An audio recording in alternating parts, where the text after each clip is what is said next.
अस्सलाम वालेकुम नाज़रीन, आप देख रहे हैं आस्कर टॉक्स और मैं हूं मुज्तबा फारूक अवान। आज एक दफ़ा फिर आप लोगों की खिदमत में हाजिर हूं इस सवाल और उस जवाब के साथ कि अगर ज़िंदगी में कामयाब होना है तो सॉफ्ट स्किल्स के अंदर कौन कौन सी ऐसी स्किल्स हैं जो मेरे पास हमारे पास होनी चाहिए। कल हम बात कर रहे थे कि ज़िंदगी में 4 चीज़ों के ऊपर आप काम करें तो आपकी ज़िंदगी जो है बहुत ज़्यादा ईजी हो जाएगी। और आज हम उन्हीं में एक हमने चीज़ डिस्कस की थी कि हमने सॉफ्ट स्किल्स के ऊपर काम करना है। और सॉफ्ट स्किल्स कौन कौन सी हैं जिनको हमने सबसे पहले ओवरकम करना है, जिनके ऊपर हमने सबसे पहले काम करना है। आज मैं आप लोगों के साथ वो शेयर करने जा रहा हूँ। ज़रूर देखिएगा वीडियो के एंड तक। और इसमें अगर आपको कोई चीज़ समझ नहीं आती या कोई इस तरह की चीज़ है जिसको आप इन डिटेल डिस्कस करना चाह रहे हैं, नीचे कमेंट में आप मुझे मैसेज करके पूछ सकते हैं। मैं बिल्कुल उसका आपको जवाब देने के पाबंद हूँगा। सो जनाब, 11 ऐसी स्किल्स हैं सॉफ्ट जिनके ऊपर हमें काम करना होगा। Being a Pakistani, being a nation, हम तब ही आगे बढ़ सकते हैं जब हम इन 11 हमारी जो गैप्स हैं इनको हम ओवरकम कर लें और इनको फुलफिल कर लें। तो नंबर 1 जनाब, हमें हमारी जो चीज़ है कम्युनिकेशन है। और कम्युनिकेशन कौन सी? रिटन एंड ऑरल कम्युनिकेशन के अंदर हम बात कर सकते हैं कि हमारी जो रिटन एंड ऑरल कम्युनिकेशन होती है ये बहुत ही अहम कम्युनिकेशंस हैं इंटरेक्ट करने के लिए इंटरनेशनली। अगर हम इंटरनेशनली चाहते हैं कि हम इंटरेक्ट करें तो ये 2 स्किल्स, हम इन 2 स्किल्स से बाहर जाके नहीं कर सकते। देखिए, हम सोशल मीडिया से अगर बात कर रहे हैं तो उसके अंदर क्या करते हैं, या तो हम राइट में बात कर रहे होते हैं या हम वॉइस में बात कर रहे होते हैं। तो राइट और वॉइस की अगर हम बात करें तो दोनों रिटन एंड ओरल कम्युनिकेशन की बात हो रही है। तो दिस इज़ वेरी इंपॉर्टेंट कि अगर आपने इंटरेक्ट करना है इंटरनेशनली और अपने जो इर्द गिर्द आपके लोग हैं उनके साथ, तो आपको रिटन कम्युनिकेशन आना बड़ा ज़रूरी है।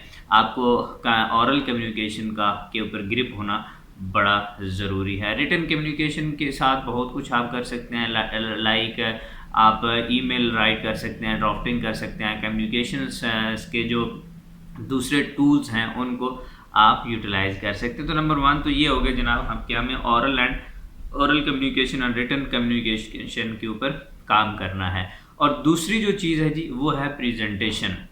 हमने प्रेजेंटेशन के ऊपर काम करना है। ये टीचर बुला के कहते हैं कि आए ये बात करें, तो वो भी एक प्रेजेंटेशन है। आप कॉलेज में चले जाते हैं तो कभी कभी आपके सर या आपकी टीचर मैम जो भी हैं वो आपको बोर्ड पे बुलाती हैं और कहती हैं जी ये मैथ का क्वेश्चन जो है वो हल कर दें, a+b² को ओपन कर दें, या इस तरह का कोई भी वो चीज़ आपके सामने रखते हैं और आप उसको हल करते हैं, तो वो भी एक प्रेजेंटेशन है। लेकिन प्रेजेंटेशन जब यूनिवर्सिटी लेवल पे जाती है तो यूनिवर्सिटी लेवल में आपको रिटन पे भी काम करना होता है, ऑरल पे भी काम करना होता है, फिर जाके आपका एक ड्राफ्ट तैयार होता है, फिर जाके आपका एक सेशन तैयार होगी। अब वो इन रिटन फॉर्म प्रेजेंटेशन है। जब आप यूनिवर्सिटी में जाके क्लास में सब सामने उसको जाके बताते हैं, ठीक है, तो उसको हम कहते हैं कि जनाब ये प्रेजेंटेशन है। तो प्रेजेंटेशन के पीछे वो दोनों चीज़ें, रिटन एंड ऑरल कम्युनिकेशन का बहुत बड़ा हाथ है और फिर जाके हम उसको प्रेजेंट कर पाते हैं। तो इसमें बहुत सारी ऐसी जॉब्स हैं जिनके अंदर प्रेजेंटेशन बड़ी ज़रूरी होती है, लाइक सॉफ्टवेयर इंजीनियर, स्टैटिशियंस हैं, सेल्स मैनेजर हैं, लीडरशिप्स हैं। तो इन तमाम चीज़ों के अंदर और भी बहुत सारी चीज़ें हैं जिनके अंदर आपको प्रेजेंटेशन का अंसर जो है वो ज़रूरी नज़र आएगा। उसके बाद थर्ड जो चीज़ है जिसके ऊपर हमें काम करना है जी वो है एक्टिव लिसनिंग। जी हाँ, बिल्कुल, एक्टिव लिसनिंग जो है वो हमें बहुत सारी ऐसी चीज़ों के लिए एलिजिबल बनाती है जो शायद इससे पहले हमारी ज़िंदगी में होती ही नहीं है। कहा जाता है कि अच्छा बोलने के लिए अच्छा सुनना बड़ा ज़रूरी है, जिस तरह अच्छा लिखने के लिए अच्छा पढ़ना बहुत ज़्यादा ज़रूरी होता है। मुझे कुछ दोस्त कहते हैं कि सर हम कॉलम लिखना चाह रहे हैं या हम अच्छा बोलना चाह रहे हैं या एटसेट्रा कुछ इस तरह की चीज़ें वो पूछ रहे होते हैं। तो मैं उनको यही बात कहता हूँ कि अगर आपने अच्छा बोलना है तो आपको अच्छा सुनना पड़ेगा, और अगर आपने अच्छा लिखना है तो आपको अच्छा पढ़ना पड़ेगा। तो ये दोनों चीज़ें जो हैं वो आप एक दूसरे के साथ इंटरलिंक्ड हैं। और वैसे भी इंग्लिश लैंग्वेज के लिए कहा जाता है या किसी भी लैंग्वेज के लिए कहा जाता है कि लिसन फॉर स्पीकिंग और रीडिंग फॉर राइटिंग।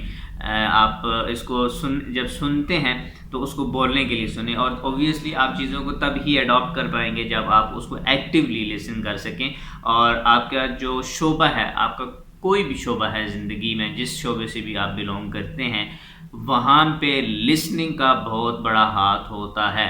कभी भी ऐसा नहीं होता कि सवाल आने से पहले अगर आप जवाब देना शुरू कर दें और आपके सामने बैठा हुआ बंदा आपसे मुतासर हो जाए, ये ऐसा नहीं होता। इंस्पायर करने के लिए आपको ज़्यादा सुनना पड़ता है और कम बोलना पड़ता है। और जब आप बोलते हैं तो वो बोले ऐसे नपे तुले अल्फाज में, कंसाइजली अपनी बात को चंद अल्फाज में उनके सामने रख दें। ये बड़ा ज़रूरी है कि आप और हम एक्टिव लिसनिंग के ऊपर काम करें। हम सुन तो बहुत कुछ रहे होते हैं लेकिन हमारा दिमाग कहीं और होता है, हम उसको एनालाइज नहीं कर रहे होते। मैं बात करूंगा कि एक्टिव लिसनिंग से मुराद क्या है, क्यों कहा जाता है कि हमने एक्टिवली लिसन करना है। उसके बाद है जी नॉन वर्बल कम्युनिकेशन आ गई। पहले तो हमने कम्युनिकेशन वर्बल की बात ऑरल की बात की थी, अब है non verbal communication. Non verbal communication के अंदर बहुत सारी चीज़ें होती हैं जिसके अंदर सबसे पहले तो जो है जनाब स्पीकिंग जो है वो इन्वॉल्व होती है, और इसके अंदर आपके पोस्चर इन्वॉल्व होते हैं, गेस्चर्स इन्वॉल्व होते हैं, और आई कांटेक्ट पैटर्न्स और फेशियल एक्सप्रेशन जो है, ये सारी चीज़ें उसके अंदर इन्वॉल्व होती हैं नॉन वर्बल कम्युनिकेशन के अंदर। ये भी बहुत ज़्यादा ज़रूरी है, ये बोलना बड़ा ज़रूरी है और दूसरा इसको समझना बहुत ज़्यादा ज़रूरी है।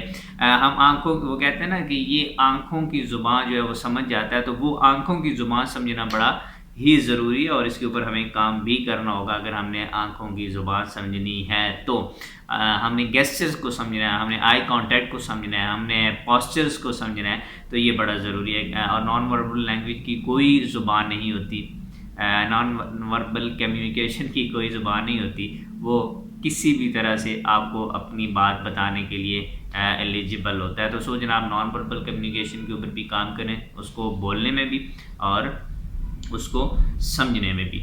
आगे चलने से पहले चैनल को लाइक और सब्सक्राइब नहीं किया तो अभी कर लें, क्योंकि इस तरह की बहुत सारी वीडियो आप तक लेके आने वाला हूं।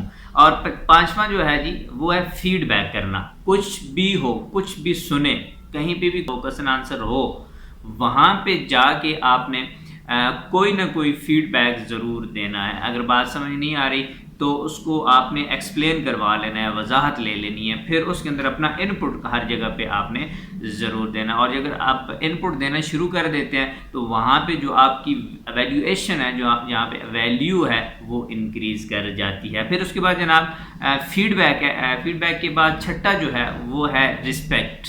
जी हाँ, नंबर 6 पे रिस्पेक्ट करना। हर किसी की रिस्पेक्ट करें, वो दुश्मन हो तो उसकी रिस्पेक्ट करें, वो दोस्त हो तो उसकी रिस्पेक्ट करें, वो राइवल हो तो करें, वो आपके सराउंडिंग में किसी भी शक्ल में मौजूद हो, आपने उसकी रिस्पेक्ट करनी है। और जब आप रिस्पेक्ट देंगे ना तो ये फार्मूला है गिव एंड टेक का, आप देंगे तो आपको मिलेगी, नहीं देंगे तो आप एक्सपेक्ट भी नहीं कर सकते। जब आप दे नहीं रहे तो आपको बनता भी नहीं है कि आप वो करें।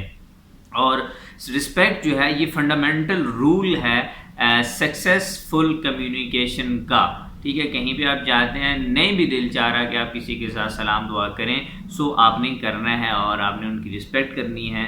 रिस्पेक्ट से एक दूसरे के साथ अपने आइडियाज़ को कंजर्व करना है, एक दूसरे अपने आइडिया को कन्वे करना है और रिस्पॉन्ड करना है।